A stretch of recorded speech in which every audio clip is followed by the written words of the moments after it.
জ্যোতিনগৰৰ বোৱাৰীগৰাকী কলৈ গ'ল?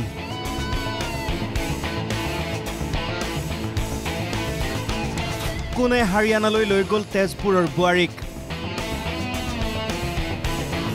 কলৈ গ'ল মল্লিকা? ক'ত হেৰাল মনিকা? কি হৈছে অসমত? ৰাজ্যৰ একাধিক স্থানত যোৱা দিনকেইটাত সংঘটিত হৈছে যুৱতী মহিলা কিশোৰী নিৰুদ্দেশৰ ঘটনা। থানাই থানাই এনে ঘটনাক লৈ ৰুজু হৈছে গোচৰ। ইয়াকে লৈ ৰাজ্যজুৰি ভয় শংকাৰ পৰিৱেশৰ সৃষ্টি হৈছে। 10 দিনে সন্ধানহীন গুৱাহাটীৰ জ্যোতিনগৰৰ বোৱাৰী।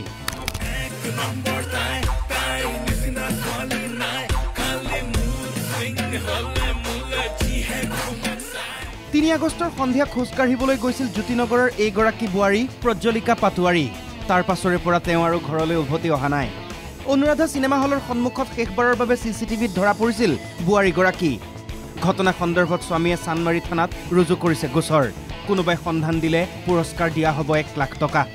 এই গোচৰৰ ভিত্তিত মাজুলীৰ এজন যুৱকক আটক কৰি সোধা পোছা কৰিছে আৰক্ষীয়ে। কিন্তু এই পৰ্যন্ত সন্ধান নাই বোৱাৰীগৰাকীৰ। দ্বিতীয়টো ঘটনাও গুৱাহাটীৰে। পূবশৰণীয়া প্ৰাথমিক বিদ্যালয়ৰ পৰা নিৰুদ্দেশ এগৰাকী 4ৰ্থ শ্ৰেণীৰ ছাত্ৰী।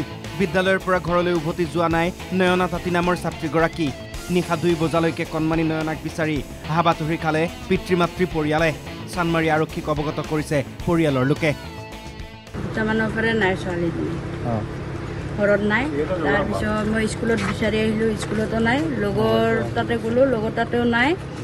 তাৰমানে মই থানাতো গ'লোঁ, থানাৰ মানুহে ক'লে বোলে বিচাৰিলে অলপমান, বিচাৰি কেনে ক'লে বোলে ভাঙাঘৰ ছাইডত গৈছে।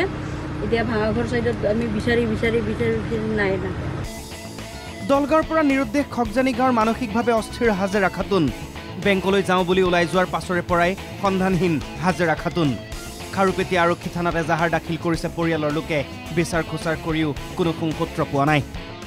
দিনৰ 10 বজাত CSP বেংকলৈ গৈছিল একাউণ্ট আপ টু ডেট কৰিবলৈ, আৰু তাৰ পৰাই আজি প্ৰায় 3 দিন হ'ল নিখোজ। আমি সকলোৱে সম্পৰ্কীয় যিমান আমাৰ সম্পৰ্কীয় আছে সকলোৰে ঘৰত আমি বিচাৰিছোঁ, ফোন যোগে তেওঁলোকৰ ঘৰত গৈছোঁ, কোনেও অহা বুলি কোৱা নাই। এতিয়ালৈকে আমি মাকৰ কোনো ধৰণৰ সন্ধান পোৱা নাই।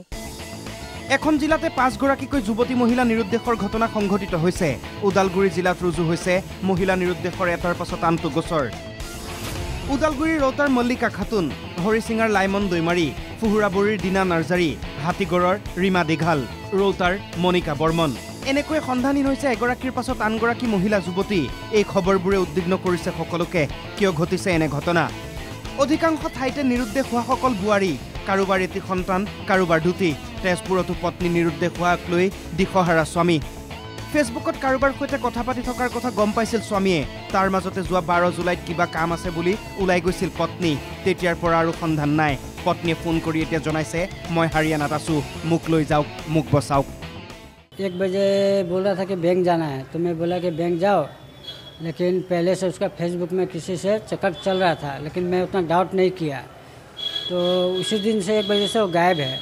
तो बाद में मालूम चला कि पुलिस थाना में जाके मिसिंग कंप्लेंट दिया, FIR दर्ज किया। तो लोकेशन ढूंढा तो मालूम चला कि किसी और के साथ में वो भाग गया है, हरियाणा में है।